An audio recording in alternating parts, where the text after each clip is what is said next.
episode number 275 of the Wholesome Fertility Podcast. If you've been trying to conceive, you probably heard about egg quality. A lot of people talking about it. And what really is egg quality? What does it come down to? And is it really something that you can improve? And the answer is yes, and I will be going over ways to improve it in this episode, so stay tuned. Welcome to the Wholesome Fertility Podcast. I'm Michelle, a fertility acupuncturist here to provide you with resources on how to create a wholesome approach to your fertility journey.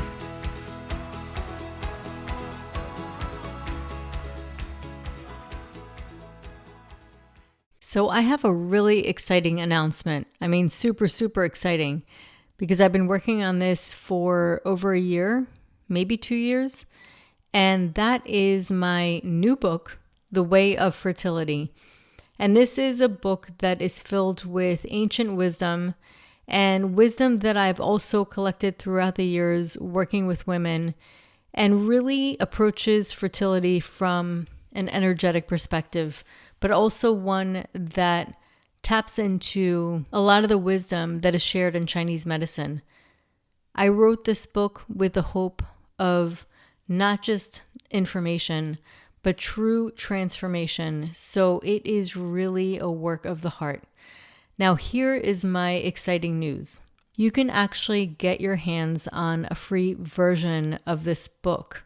And the way to do that would be to apply to be part of my book launch, but that's not just it. So if you're selected for this book launch after applying, which you'll see the application in the notes, you will be one of the first people to get your eyes on this book, and you'll get a free PDF version of this book, and you'll get a $2.99 cost for the electronic book once it's released. You'll also get a 6-month membership, and this is after the launch as a gift, a 6-month membership to my Fertility Mindset Hypnosis and Toolbox library. And you'll also get lifetime access to the 2022 and 2023 Empower Your Fertility Summits, which has incredible fertility boosting secrets from top fertility experts, as well as other fertility boosting bonuses. You'll also get exclusive access to a private The Way of Fertility launch team Facebook group. And if you're interested in being part of the launch group, which I highly recommend, especially if you're on the fertility journey, because you're going to get information from this and you're really barely paying anything. So if you're interested, go ahead and look at the episode notes and you will find a link to apply. So I'm so excited about this, and I really hope to see you there. So I'm sure you've been hearing a lot about egg quality, especially if you're searching the internet and trying to figure out how you can improve your fertility health. And you've probably even seen the book, It Starts With the Egg, which I highly recommend if you haven't already read it. It has amazing information. And today I'm going to be talking about what egg quality is and 4 different ways that you can improve it. So egg quality refers to how chromosomally normal an egg is. And it also, besides just the chromosomes, it also corresponds to something called mitochondrial health. And mitochondria is an organelle in the cell. So it's basically a part of a cell, and it's considered the powerhouse that produces something called ATP. And ATP are basically energy units. And through ATP and the energy, if you want to compare it to Chinese medicine speak, it really comes down to qi. It's like life force vitality, basically. And how do we produce it? I will talk about that and how to really protect it and support it. So Chinese medicine, we talk a lot about qi and a lot about the energy, and a lot of the ways that we do support qi. One of the ways is through nutrition. So there's many different ways to really support it. And it's found that mitochondrial health declines with age, as well as oxidative stress. So you'll find a lot of times oxidative stress increases with age. So a lot of the anti-aging market focuses on antioxidants. So antioxidants basically means that it's protecting the cells from oxidative stress. And the mitochondria really is at the heart of it. And the mitochondria can be protected through these antioxidants. So the antioxidants can protect the mitochondria, and then it provides more energy units in the cells. And then when that is the case, it will help the cells to develop more correctly. So it'll give the energy basically to the cells to fix themselves. So even eggs that end up being really good quality, they're not necessarily always perfect. It's just that if it has a lot of energy, it is able to basically correct itself. So that's why there's always this kind of controversy with checking or testing embryos, because sometimes they can start out not being 100% normal. But part of the process that it goes through is that as it grows, it can normalize itself. And in order to do that, it really has to have robust energy to do so. So in a sense, really, technically speaking, you can actually decrease or reverse your biological age through choices that you make with your nutrition, with your lifestyle, with the movements you choose, the exercise you have, and your mindset, lowering stress. I mean, there's many different things that you can do to improve your overall energy. And I'm going to be talking a little bit about qi and mitochondria because it's kind of like one and the same, is just described in a different way. So there are definitely things that you can do to support it. So I'm going to be covering 4. And number 1, it all starts with nutrition. Nutrition is really important. When it comes to Chinese medicine, the spleen and the stomach have a very important role, and they play a role in the digestive system. And each organ or organ pair has a direction. And in Chinese medicine, the spleen and stomach are in the center. So a lot of different ones will be like east, west, south, north. And the spleen and stomach are the center. And that is actually very symbolic because they're really the center and the heart of everything as far as post-heaven qi, which is basically the energy that we have and create after we're born. The pre-heaven qi, and I've talked about this before in past episodes, is all about genetics. However, now in modern day science, we know that there's something called epigenetics, and our choices and what we do with our food choices and our lifestyle choices can impact how our genes express themselves. So the same way that it impacts how our genes express itself, it also impacts the genetic protection of our cells. Our cells are just tiny little versions of ourselves, and a lot of those make up who we are. So it really comes down to our cellular expression. So if we can do that for our own cells, of course, the important cell is our egg cell, but it also, for men, is the sperm cell. So a lot of what I'm saying for women does actually also apply to men with sperm health.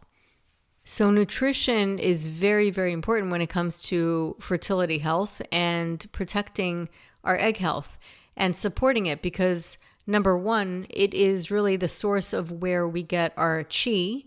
It's the source of where a woman builds blood. And both of those are really important when it comes to fertility health, because reproductive health requires a lot of energy. And the proof to it is that egg cells have hundreds of thousands of more mitochondria than regular cells. Regular cells can have a couple of thousand, depending on the importance of the cells. So the heart cell is a little bit more than a regular cell in the body, but an egg cell has the most. We're talking really, really a lot of mitochondria because it's important for it to be equipped with a ton of energy in order to produce new life. And this is why I always talk about the energy that a person has is really, really important. And when a person's energy stores are depleted, it can impact fertility health because the body's not going to prioritize reproduction. It's going to prioritize survival. And I say this over and over again because it is such an important point to keep in mind. So when it comes to eating, it's important to really consider, number 1, your gut health. and eating more antioxidants. And I'm kind of throwing in an extra one, the gut health. The gut health really is a reflection of your spleen and stomach condition. And it's important because everything that I'm going to be talking about really, as far as the nutrition goes, depends on your gut health. So if the gut health is optimal, it's able to really transform the food into energy. So number one, eat more antioxidants. So antioxidant-rich foods are super important. So I'm going to give you a couple of examples of antioxidant-rich foods. So something you probably have heard before, a lot of people talk about it, but things like berries are probably higher on the antioxidant level when it comes to fruits. So things like strawberries, blackberries, blueberries, all those dark colors and pigments in the food come from antioxidants. So berries are really important, but then also ones that are not as common, things like acai has been shown, actually in CCRM, they have their own acai supplement, and they did a study to show that it improves egg quality. So that's really huge. And that's something that you can include in your diet. And then foods rich in beta carotene, such as carrots and sweet potatoes, are really important. And dark leafy greens. So you'll see like dark leafy greens, such as spinach and chards. And also beets are really important. Now, keep in mind too, beets are root vegetables. And what does that mean? They grow in the earth. And earth is an element that is connected to the spleen and stomach. Earth also has spore-based probiotics. And that's actually where spore-based probiotics come from. It comes from the soil. So that's really, really important if you want to help nourish that energy of digestion. So beets are really important, and they also give a groundedness to your energetic being. So you really do feel more grounded. When it comes to Ayurvedic medicine, they always talk about the different doshas that people have. Doshas are body types, and they also have elements. And the dosha that is vata, which is a little bit more air, doesn't have as much grounding, benefits from something like beets because they are getting more earth energy. So earth energy is always going to support your spleen and stomach, which is always going to support the well-being of your digestive system. Another thing that has tremendous amounts of antioxidants is dark chocolate. So you can get raw cacao that is not processed and that doesn't have added sugar or dairy, and you can mix it in and make certain foods that are healthier, that don't have sugar. So there are ways to get it without having to get the sugar, which you'll typically find in like chocolate bars or more processed chocolate. And something that is often skipped is animal proteins or animal sources of antioxidants. So wild salmon is very rich in antioxidants, and beef liver as well, which is high in vitamin A and also is a great source of CoQ10. So getting that antioxidant-rich diet is really going to support egg health, and it's going to support the mitochondria. So number 2 is really exercise, but I'm going to focus a little bit more on yoga. And just a little note about exercise and movement. Yes, exercise and movement is super important when it comes to getting your energy and the chi, and also supporting mitochondrial function. But it's important to note that too much exercise can have an adverse effect on your mitochondria, and too little movement also has an adverse effect. So it's really important to keep it balanced. And one of the best ways to do that is through yoga. I'm a big fan of yoga. Yoga's been around for thousands of years. It also incorporates breath work, which is important to support ATP production, but I'm going to talk about that in a bit. And yoga also helps calm the nervous system, which also helps our bodies rest deeper so that they're able to create more energy. And there's been studies that show that yoga can improve mitochondrial health. And not just that, but it also has been shown to reduce autoimmune inflammatory arthritis. So if it's able to reduce inflammation through arthritis, think about what else it can do. It could probably do that with a lot of other things. And especially the fact that it is able to help with the autoimmune, specifically inflammatory arthritis. And what I've seen is that when you're working on the nervous system, you can also work on the immune system.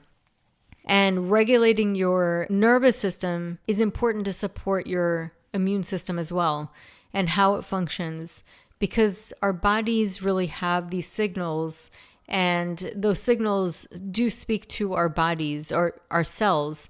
And our cells' communication, when it's confused between our bodies versus something else outside of us, that's information. It's our cells' information and how it processes it and how it translates it. So if our nervous system, which is really a communication system in our body, is regulated, it would really impact your immune system as well, and how your body processes information and what it perceives as either friendly or unfriendly. And when it gets regulated, it makes sense that yoga would help with that as well and calm it down, because since it calms the nervous system, I find it fascinating that it's also calming in inflammatory arthritis that is derived from an autoimmune condition. So this can also be due to the fact that when you're doing yoga, you're also breathing, because a lot of times you inhale to certain poses and exhale to certain poses. So yoga is a great way to truly balance the body, but it also can help with mitochondrial health, which reflects in egg quality. So number 3, ATP, which is the energy units in mitochondria, are actually produced with the help of oxygen. So breath work can also help. And I highly recommend something called the Breath of Fire. And the Breath of Fire is very difficult to explain through the podcast. So what you could do is you can actually just look in YouTube and see, because then you'll have a lot of people describing what it is. But it's a diaphragmatical breath that you do for a long time. You can do it from either a minute to 5 minutes. Some yogis do it for a very long time. And what it does is it helps your digestive system. It's called skull shining because it also creates clarity in the mind. And it helps in the area of the abdomen, which is, well, the location of the eggs in the uterus. So digestive system and the pelvis, they're very similar, very close together. And they also work really well together. So they're important. And a lot of times when I have people come in for acupuncture, I treat both. When I treat the abdomen, I put points for both digestive system as well as reproductive health in the pelvic area. If you don't want to do Breath of Fire necessarily, that's okay. You don't have to necessarily do a specific type of pranayama. All you have to do just to make a difference is to breathe really deeply in and out consciously. And you can do that for a few minutes where you're breathing all the way in, holding your breath, and then breathing all the way out slowly. And you can count it to anywhere from 4 seconds to 8 seconds, or as much as you're able to slow down your breath, but also to increase its capacity. So you're kind of increasing the lungs' capacity to support oxygenation. What I also suggest is to do this outside if you can, to really do this with outdoor air. That makes a big difference. There's a quality in outdoor air that cannot be beat, and you're getting like fresh oxygen. Preferably if that outdoor air is in a place where there's lots of green and trees and you're getting quality oxygen. And finally, number 4 is sunlight, specifically early morning sunlight. So sunlight is amazing for many different reasons. But number 1, it improves vitamin D levels, which are super important for mitochondrial activity and function. And deficiency of vitamin D has been linked to unexplained infertility, as well as recurrent miscarriages, which would make sense that to be deficient in vitamin D is probably impacting the quality of the egg and the sperm. So this is good for both men and women. Really, everything that I'm mentioning here can also be applied to sperm health as well. So sunlight not only improves vitamin D, but it also increases the production of cellular melatonin. So melatonin, often we hear as the sleep hormone. However, it also works as an incredible antioxidant, very potent in the cells. And that antioxidant in the cells has been shown to help with improved mitochondrial function. And it's also found in the follicular fluid, which is produced by the ovarian and granulosa cells. And melatonin seems to play an important role in the regulation of follicular development and ovarian function. So obviously plays a very important role when it comes to egg quality.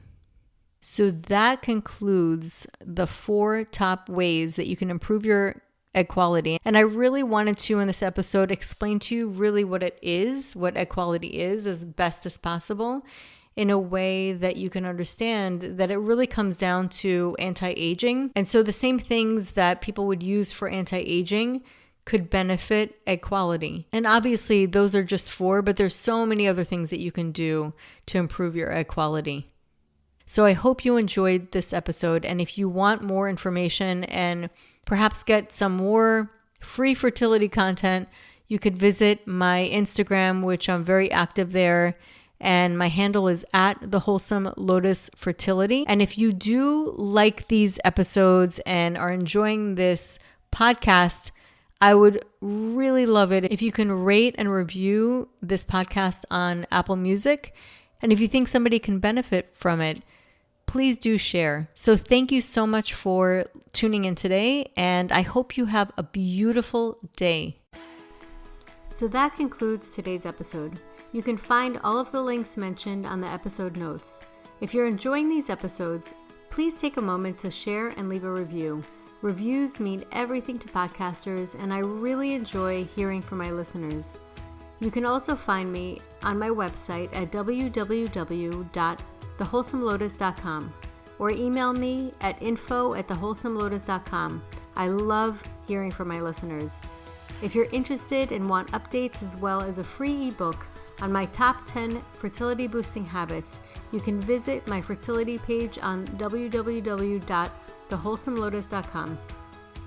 I thank you so much for listening in and hope that you have a beautiful day.